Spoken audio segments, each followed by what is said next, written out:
24/7 সব সময় এই মাফ চাওয়ার দরজাটা খোলা আছে না নাই?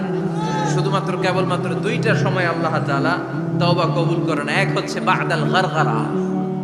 বাদাল গারগারা, মালাকুল মাউত যখন এসে রূহ ধরে টান দেয় তখন গলায় গরগর গরগর শব্দ হয়। মালাকুল মাউতকে দেখে ফেললে আর তওবার কোনো সুযোগ নেই। শয়তান পাপ করে পাপের উপর স্থির থাকে, আর আমরা পাপ করে মাফ চাই কার কাছে? আমাদের জন্য মাফ চাওয়ার দরজা খোলা আছে না নাই? সকালে গুনাহ করছি, দুপুরে মাফ করে দিবে কে? দুপুরে পাপ করছি, রাতে মাফ চাইলে ক্ষমা করে দিবে কে? এজন্য মানুষ মাত্রই ভুল হবে, অন্যায় হবে। ভুল করা, পাপ করা, অন্যায় করা এটা দোষের কিছু না, কিন্তু পাপের উপর স্থায়ী থাকা হলো দোষের, ঠিক কিনা? শয়তান ভুল করেছে, অন্যায় করেছে, সাথে সাথে যদি শয়তান তওবা করতো ইবলিস রেও মাফ করে দিত কে? কিন্তু সে মাফ চায় নাই। শয়তান আর ইনসান, এই দুইয়ের মধ্যে মৌলিক পার্থক্য হচ্ছে এটা। শয়তান পাপ করে পাপের উপর স্থির থাকে, আর আমরা পাপ করে মাফ চাই কার কাছে? আমাদের জন্য মাফ চাওয়ার দরজা খোলা আছে না নাই? সকালে গুনাহ করছি, দুপুরে মাফ করে দিবে কে? বাদাল গারগারা, মালাকুল মাউত যখন দেখে ফেলবেন তখন তো আবার সুযোগ আছে। ফেরাউনেরও একই দশা। লোহিত সাগরের পানি খেতে খেতে ফেরাউনের পেটটা যখন এত বড় হয়ে যায়, ফেরাউন হাত তুলে বলে আনা মিনাল মুসলিমিন, আমি মুসলমান। আমি, এটা কোরআনের আয়াত, কিন্তু আনা মিনাল মুসলিমিন, বনি ইসরাইলরা যে আল্লাহর উপর ঈমান এনেছে, আমিও ফেরাউন সে আল্লাহর গোলাম। আল্লাহ বলে দ্য টাইম ইজ আপ, সময় শেষ, এখন তোমার ঈমান কবুল করা হবে। তার মানে বাদাল গারগারা তওবা কবুল হয় না। এই মৃত্যুর গড়গড়ানি আসার আগ পর্যন্ত চোখের পানি ছেড়ে যদি আল্লাহর কাছে ক্ষমা চান, জীবনের সব গুনাহ মাফ করে দিবে কে? শয়তান আল্লাহরে বলল, মাবুদ এত জান্নাত বানিয়ে কি লাভ? আপনার একটা বান্দারও জান্নাতে ঢুকাতে পারবেন না। আমারে বানিয়েছেন জাহান্নামী, আমি আমার সর্বোচ্চ চেষ্টা দিয়ে আপনার সবগুলা বান্দারে জামাতে জাহান্নামে নিয়ে একসাথে ঢুকবো। পারলে জাহান্নাম আরো কয়েকটা বাড়িয়ে বানান। আল্লাহ বললেন কেন কেন? শয়তান বলে লা আকুদান্না লাহুম সিরাতাকাল মুস্তাকিম। আপনার বান্দা জামাতে নামাজ পড়তে যেতে চাইবে, ওখান থেকে ধোঁকার ওয়াসওয়াসা দিয়ে আমি গানের কনসার্টে নিয়ে যাব। তাফসীর মাহফিলে কোরআন শুনতে যেতে চাইবে, ধোঁকা দিয়ে আমি মদের আড্ডাখানায় নিয়ে যাব। ওয়ালা তাজিদু আকসারাহুম শাকিরিন, একটারেও জান্নাতে ঢুকাতে পারবেন না। চ্যালেঞ্জ দিলাম। আল্লাহ বলল, শয়তান তুই আমারে চ্যালেঞ্জ দেস? আমি তো সব রাজার বড় রাজা, মহারাজা, আমার সাথে তো কেউ চ্যালেঞ্জ দিয়ে টিকতে পারে না। চিল্লা এখন, ঠিক কিনা? শয়তান তুই চ্যালেঞ্জ দিলি, আমিও তোর চ্যালেঞ্জ দিলাম। ওয়া ইজ্জতি ওয়া জালালি ওয়া ইরতিফাই মাকানি, আমার ইজ্জতের কসম, আমার জালালিয়াতের কসম, আমার মহানত্বের কসম, আমার ক্ষমতা আর দাপটের কসম, আজীবন আমার বান্দা গুনাহ করবে, পাপ করবে, অন্যায় করবে, কোন এক তাফসীর মাহফিলে এসে চোখের পানি ছেড়ে যখন ক্ষমা চাইবে, আমি জীবনের সব গুনাহ মাফ করে দেব। আমি আমার বান্দার জীবনের সব গুনাহ মাফ করে দিয়ে জান্নাতে ঢুকায় দেব। তখন তুই কি করবি? লা আগফিরান্না লাহুম মা দামু ইস্তাগফিরুনি, যতক্ষণ আমার বান্দা আমার কাছে ক্ষমা চাইবে, আমি আমার বান্দার জীবনের সব গুনাহ মাফ করে দেব। সুবহানাল্লাহ পড়ে। এজন্য রাব্বুল আলামিন বলেন, ইয়া আইয়ুহাল্লাযীনা আমানু তুবু ইলাল্লাহি তাওবাতান নাসুহা, তওবার মতো তওবা করো। তওবার মতো তওবা করলে যত বড় অন্যায় হোক, পাপ হোক, গুনাহ হোক, সব গুনাহ মাফ করে দিতে পারে কে? সাইয়েদনা আদম আলাইহিস সালাম ভুল করলেন, শত শত বছর কাঁদলেন। আল্লাহ বললেন, ও আদম, কিছু বাক্য তোমারে শিখিয়ে দে, এই বাক্য দিয়ে তুমি আমার কাছে তওবা করো, তোমার তওবা কবুল করে নেব। সাইয়েদনা আদম বললেন, রব্বানা, পড়েন, রব্বানা যালামনা আনফুসানা ওয়া ইল্লাম তাগফির লানা ওয়া তারহামনা লানাকুনান্না মিনাল খাসিরিন। ও আল্লাহ, আমি জুলুম করেছি নফসের উপর, ভুল করেছি, অন্যায় করেছি, অপরাধ করেছি, আপনি যদি ক্ষমা না করেন আমি শেষ হয়ে যাব। লানাকুনান্না মিনাল খাসিরিন, আমি ক্ষতিগ্রস্তদের মধ্যে শামিল হয়ে যাব, ঠিক কি না? এই আয়াত দিয়ে, এই দোয়া দিয়ে যখন সাইয়েদনা আদম তাওবা করলেন, মুহূর্তেই তাওবা কবুল করে নিয়েছে কে? আমরাও যদি পাপ করি, অন্যায় করি, আমাদেরও পাপগুলো মোচন করার একজন আছে না নাই? তিনি গাফিরিয যাম, কাবিলিত তাওব। ওনার কাজই হচ্ছে গুনাহ মাফ করা। শয়তানের কাজ ওয়াসওয়াসা দেওয়া, আমাদের কাজ পাপ করা, ওনার কাজ মাফ করা।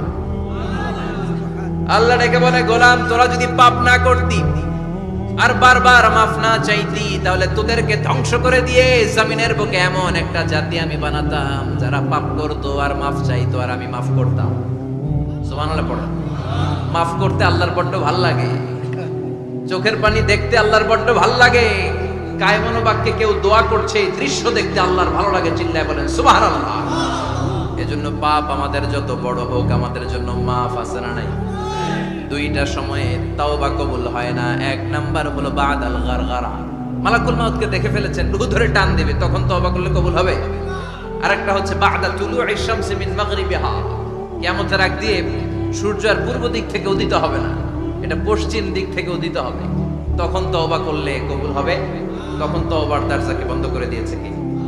এজন্য আমরা যে কোনো পাপই করি না কেন, পাপ হয়েই যেতে পারে, আশা হারানোর কারণ নাই। Never lose hope, never give up.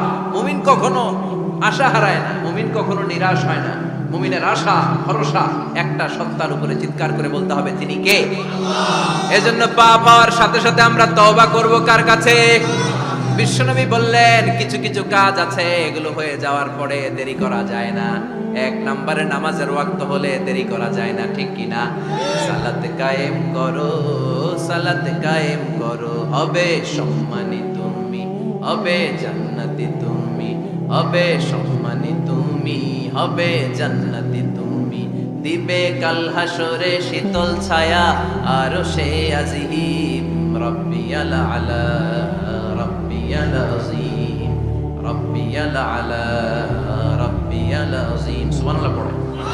নামাজের সময় হওয়া মাত্র দেরি নাই। তাজহিজুল মাইয়িত, মারা গেলে লাশ রেখে দেয়া যায় না, তাড়াতাড়ি দাফন করে দাও। নামাজের সময় হলে নামাজ পড়ো, দেরি করো না।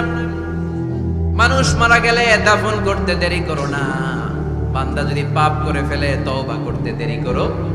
এজন্য পাপ করার সাথে সাথে তওবা করার দরকার আছে না নাই?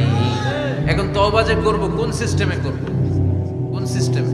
ভুল হওয়া মাত্রই আপনি অনুতপ্ত হয়ে চোখের পানি ছেড়ে আল্লাহর কাছে মাফ চান, আল্লাহর কাছে ক্ষমা চান, এটার নামই তওবা। আমাদের দেশে হুজুরাই না তওবা পড়ায়, আছে না নাই? আনন্দপুরে এগুলা নাই, আছে না? ইমাম সাহেবরে নিয়ে আয়, খতিব সাহেবরে নিয়ে আয়, হাফেজ সাহেব হুজুরের নিয়ে আয়, তওবা পড়া না। তওবা পড়ানো লাগে না, আপনার নিজের তওবা আপনি নিজেই পড়বেন।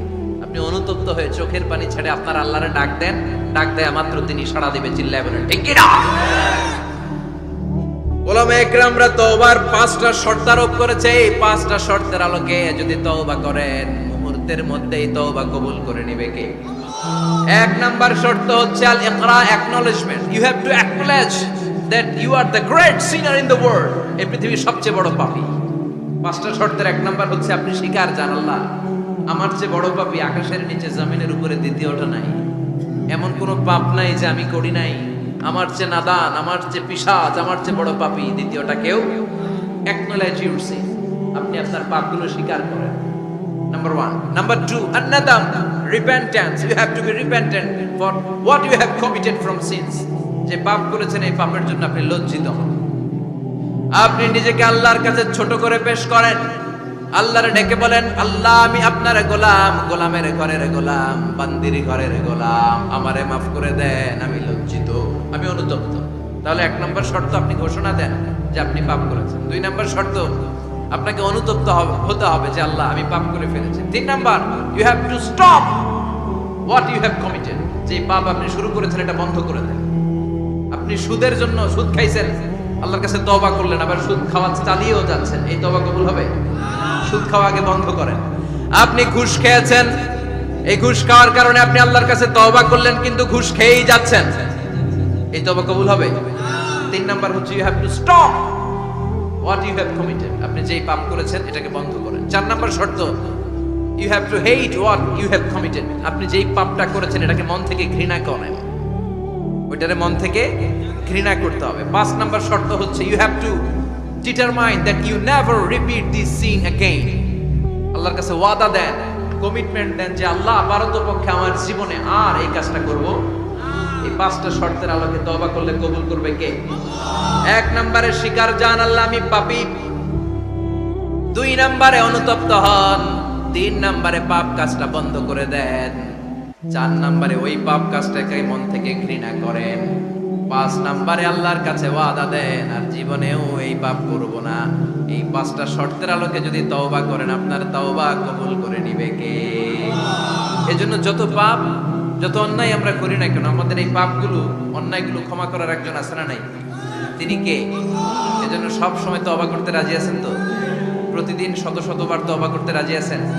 প্রতিদিন শত শতবার ইস্তেগফার করতে রাজি আছেন? বিশ্বনবী প্রতিদিন 70 বারেরও বেশি ইস্তেগফার করতেন।